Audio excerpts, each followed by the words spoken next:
Hi there. Welcome to Upper Room Ministries Sunday School. So glad you've joined us for yet another session.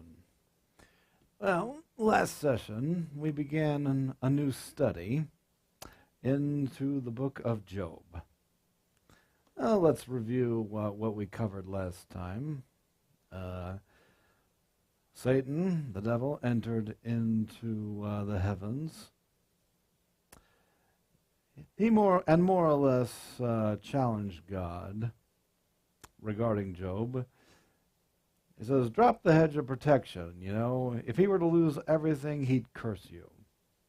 So, the hedge of protection was dropped. Job lost everything, including his family, his children.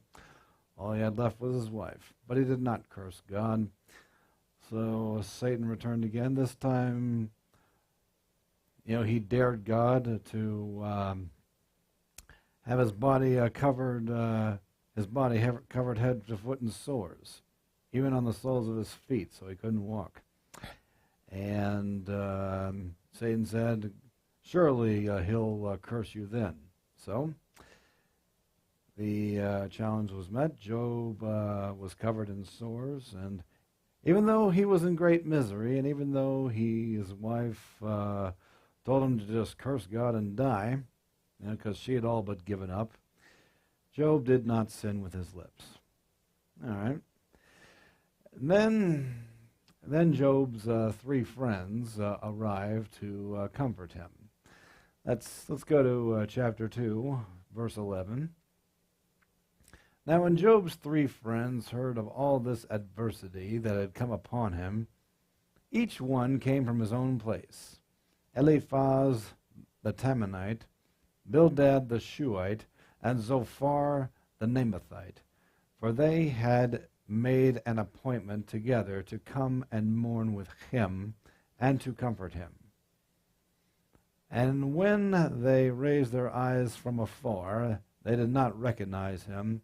They lifted their voices and wept.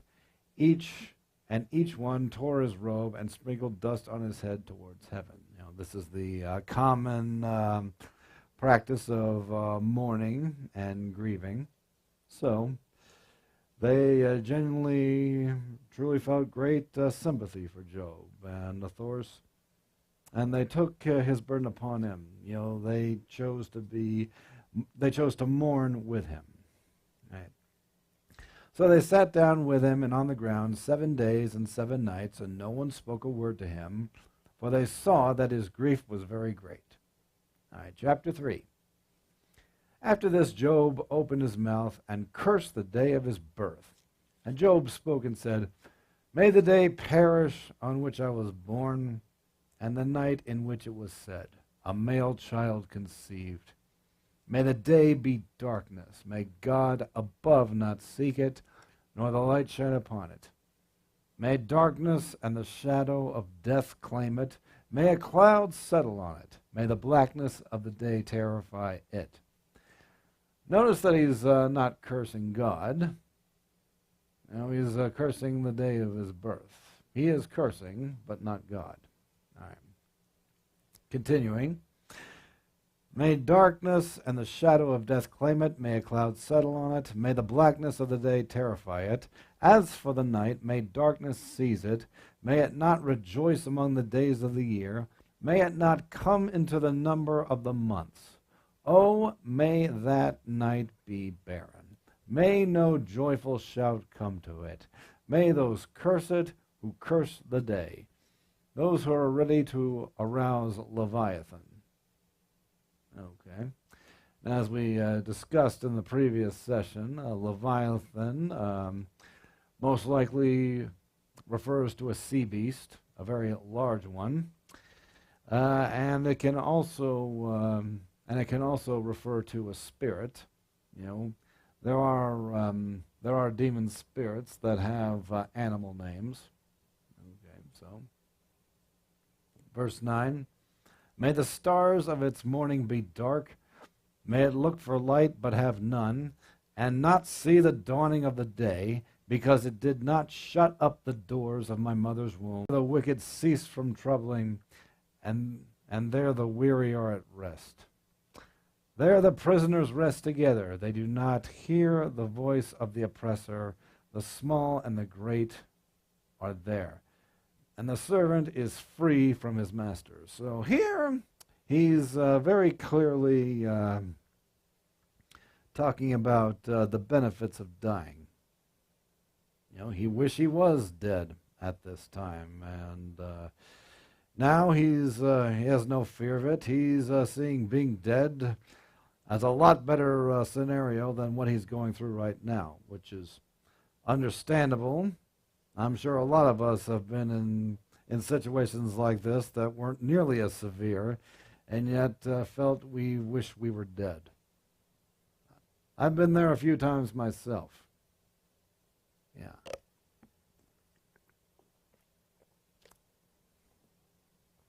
Continuing on in verse 20.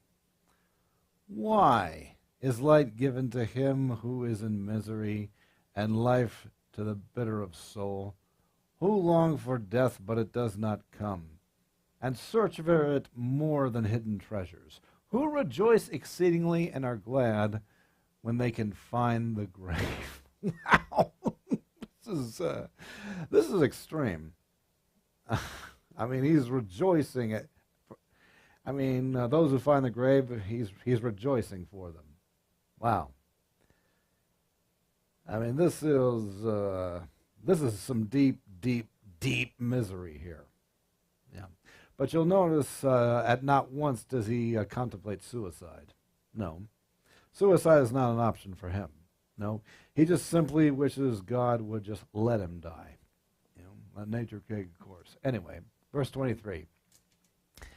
Why is light given to a man whose way is hidden, and from whom God has hedged in? For my sighing comes before I eat, and my groanings pour out like water. For the thing I greatly feared has come upon me, and what I dreaded has happened to me. I am not at ease, nor am I quiet. I have no rest, for trouble comes. All right. We go to chapter 4, and this is where the first of his three friends, Eliphaz, speaks. I mean, he has just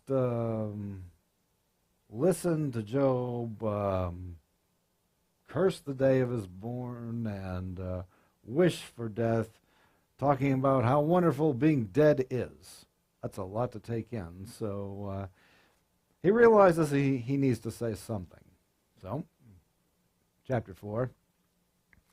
Then Eliphaz the Temanite answered and said, if one attempts a word with you, will you become weary? But who can withhold himself from speaking? Surely you have instructed many, and you have strengthened weak hands. Your words have upheld him who was stumbling, and you have strengthened the feeble knees. But now it comes upon you, and you are weary. It touches you, and you are troubled. Is not your reverence your confidence, and the integrity of your ways your hope? Okay, so he's talking about how in the past Job has counseled others, you know, given them good insight, good advice, because they were in trouble. And now here Job here is in trouble. And now Eliphaz says, you know, it's time for you to receive some insight. It's time for you to receive some good advice, more or less. Okay, verse 7. Remember now, whoever perished being innocent, or where were the upright ever cut off, even as I have seen, those who plow iniquity and sow trouble reap the same. By the blast of God they perish, and by the breath of his anger they are consumed. The roaring of the lion, the voice of the fierce lion, and the teeth of the young lions are broken. The old lion perishes for lack of prey, and the cubs of the lioness are scattered. So, now, Eliphaz is saying to Job, he talks about God's doctrine of retribution. He's saying the innocent don't perish, but the evil ones, those who sow iniquity, reap the same. Now, if you were, in other words, he's saying to him, if you were truly innocent, this wouldn't be happening to you. So surely you must have sown iniquity. That's what he's getting at here. That's what he's telling Job. All right, verse 12. Now a word was secretly brought to me, and my ear received a whisper of it. In disquieting thoughts from the visions of night, when deep sleep falls upon men, fear came upon me, and trembling, which made all my bones shake. Then a spirit passed before my face. The hair on my body stood up. It stood still, but I could not discern its appearance. A form was before my eyes. There was silence, and then I heard a voice saying, okay, so now he's more or less saying, I have heard from God. You know, a messenger from God has appeared to me, and this is what he's come to tell you. Now, whether this actually happened, or whether something appeared before him and told him to say this, maybe. He could be making this up, could be he imagined it, I don't know. But I doubt very seriously this truly came from God, what he's about to say. Anyway, verse 17. Can a mortal be more righteous than God? Can a man be made more pure than his Maker? If he, God, puts no trust in his servants, if he, God, charges his angels with error, how much more those who dwell in houses of clay, whose foundation is in the dust, who are crushed before a moth. They are broken in pieces from morning till evening. They perish forever, with no one regarding. Does not their own excellence go away? They die even without wisdom. So that was the divine message that Eliphaz believed Job was meant to hear. You know, he just more or less saying, you think you're as righteous as God? You think you can be? You think you could ever be better than God? No. Anybody who thinks that more or less gets crushed. So, you know, really, Eliphaz is saying this must be all your fault, even though we know that's not the case. We know that's not the case because we were told what happened in the beginning between Satan and God. But Eliphaz, in his ignorance, is saying it has to be your fault, Job. So now we go to chapter 5, and Eliphaz continues to Job, call out now. Is there anyone who will answer you? And to which of the holy ones you turn? For wrath kills a foolish man, and envy slaves a simple one. I have seen the foolish taking root, but suddenly I cursed his dwelling place. His sons are far from safety. They are crushed in the gate, and there is no deliverer, because the hungry eat up his harvest, taking it even from the thorns, and a snare snatches their substance. For affliction does not come from the dust, nor does it spring from the ground. Yet man is born to trouble as the sparks fly upward. So, he's just saying, you know, he starts off by saying,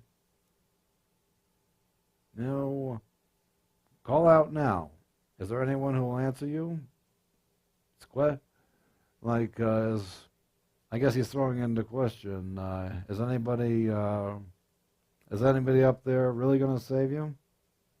And then he talks about how the foolish have been crushed. He's seen it happen. And then even says in verse 6, for affliction does not come from the dust, nor does trouble spring up from the ground. He's saying to Job, trouble doesn't come from nowhere. It comes from somewhere. And if you go back to what he said in the first few verses about the foolish taking root, you know, again, he's accusing Job of being foolish. It has to be. There could be no other explanation. Okay. Verse 8. But as for me, I would seek God. And to God I would commit my cause, who does great things and unsearchable, marvelous things without number. He gives rain on the earth and sends waters on the fields. He sets on high those who are lowly, and those who mourn are lifted to safety. He frustrates the devices of the crafty so that their hands cannot carry out their plans. He catches the wise in their own craftiness, and the counsel of the coming comes quickly upon them. They meet with darkness in the daytime and grope at noontime as in the night. But he saves the needy from the sword and from the mouth of the mighty, and from their hand, so the poor have hope, and injustice shuts her mouth. Okay, so now he's talking about the goodness of God, how God blesses the ones who are innocent, blesses the one who are righteous. So he says, seek God, seek repentance, turn from your wicked ways. He's pretty much going a full-out sermon here. He's preaching to Job, being the good religious servant that he is. All right. Verse 17. Behold, happy is the man whom God corrects. Therefore, do not despise the chastening of the Almighty. So now he's saying, well, you've done wrong, but God is simply chastening you. No, this is why it's happening. This is merely your correction. So be thankful for it. Don't despise it. And listen, the Bible does talk about correction.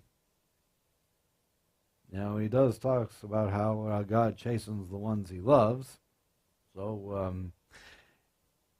So I guess what he's saying is true. However, it's not necessarily true in this particular case. I mean, he knows nothing. That's just the problem. He knows nothing. Yeah. 18. For he bruises, but he binds up. He wounds, but his hands make whole. He shall deliver you in 6 troubles. Yes, in 7. No evil shall touch you. In famine he shall redeem you from death, and in war from the power of the sword. You shall be hidden from the scourge of the tongue, and you shall not be afraid of destruction when it comes. You shall laugh at destruction and famine, and you shall not be afraid of the beasts of the earth. For you shall have a covenant with the stones of the field, and the beasts of the field shall be at peace with you. You shall know that your tent is in peace. You shall visit your dwelling and find nothing amiss. You shall also know that your descendants shall be many, and your offspring like the grass of the earth. You shall come to the grave at a full age, as a sheaf of grain ripens in its seasons. Behold, this we have searched out. It is true. Hear it and know it for yourself. Well, there is just saying, there's hope in the Lord. He gives all these encouraging things. Just give your troubles over to the Lord, and he's going to work things out, and this and that. Words that unfortunately aren't going to help Job in this particular situation. Just words. And Job is certainly aware of that, as we'll see in chapter 6. Chapter 6. Then Job answered and said, Oh, that my grief were fully weighed, and my calamity laid with it on the scales. For then it would be heavier than the sand of the sea. Therefore my words have been rash. Okay. What's that saying? Therefore my words have been rash. This is in reference to what he spoke of in chapter 3 about how he cursed the day he was born. And I was just saying, my grief is so heavy. I I over I said words that were overreaching, overreacting because of the weight of my grief. So he's more or less saying to Eliphaz, I said some things that were exaggerated. Okay, that's what he's saying. At least that's what I believe he's saying. Okay. Verse 4. For the arrows of the Almighty are within me. My spirit drinks their poison. The terrors of God are arrayed against me. Oh, my.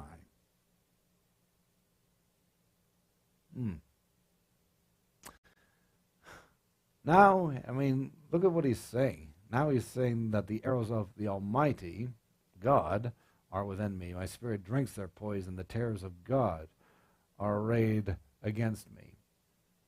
It's starting to sound like maybe God might have had something to do with this. Okay. Verse 5.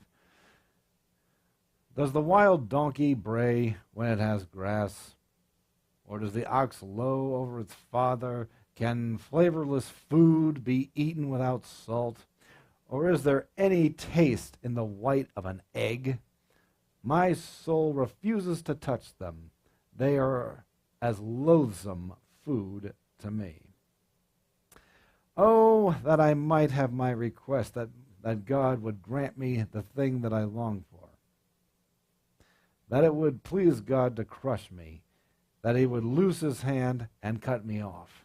Again, he's wishing for death. He's wishing for the relief of death. Then I would still have comfort, though in anguish I would exult. He will not spare, for I have not concealed the words of the Holy One. Okay.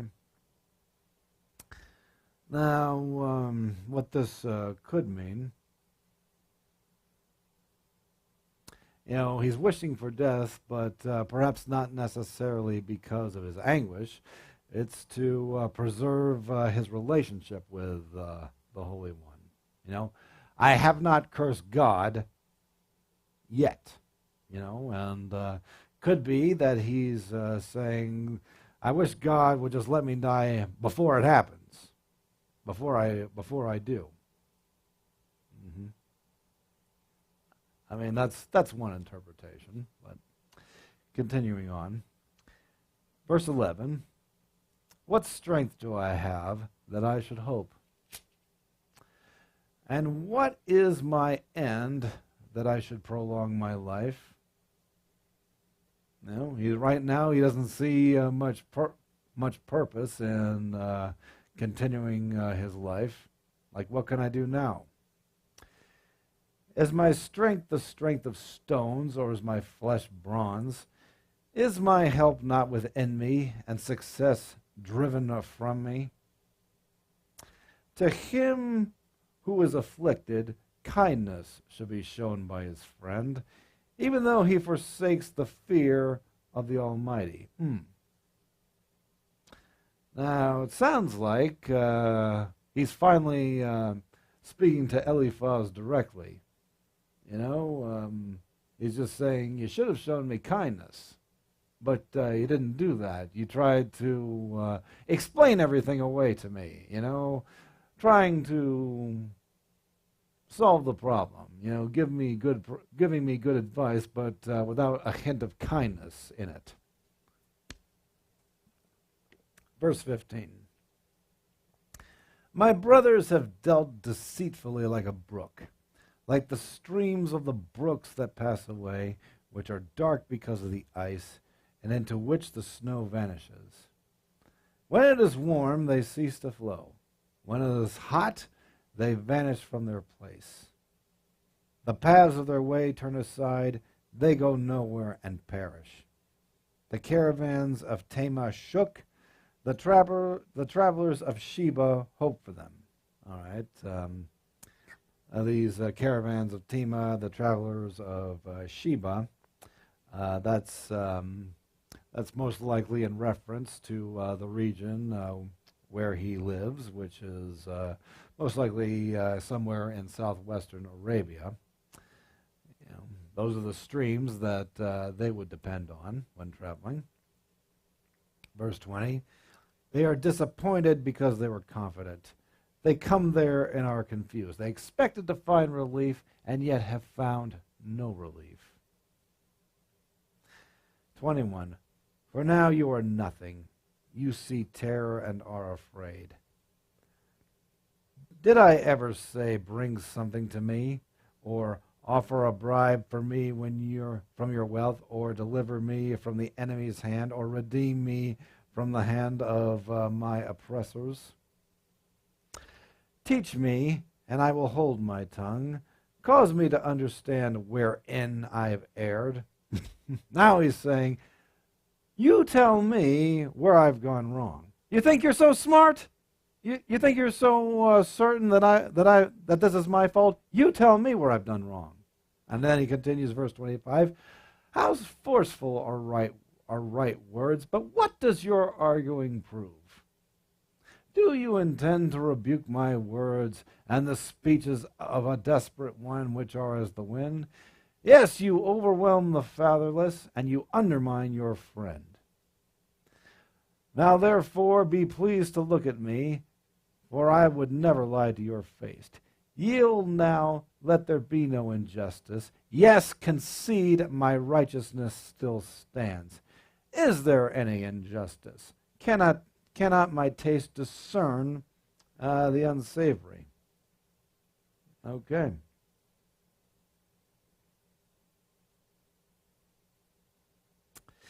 So, in other words, he's more or less saying to Eliphaz, you talk about, God causes is against injustice and all that, and yet in verse 29, yield now that there be no injustice. It's more or less saying you've done me injustice by more or less falsely accusing me of doing wrong. Yes, concede, Eliphaz, that my righteousness still stands. No, he knows that he's innocent. He knows he has not sinned. And in verse 30, is there injustice on my tongue? Cannot my taste discern the unsavory? He's saying to him, I know injustice from justice. Injustice would never part from my tongue. No unjust words would ever part from my tongue, because I know the difference between the two. Yes. And thus is his response to Eliphaz's argument. Yeah. I can't help but notice the rather long speech that both these men gave. This really sounds like like a long debate, a theological debate and whatnot. Each one trying to outshine the other. All right. Well, that's all the time we have for today. We shall start in chapter 7 next time. Until then.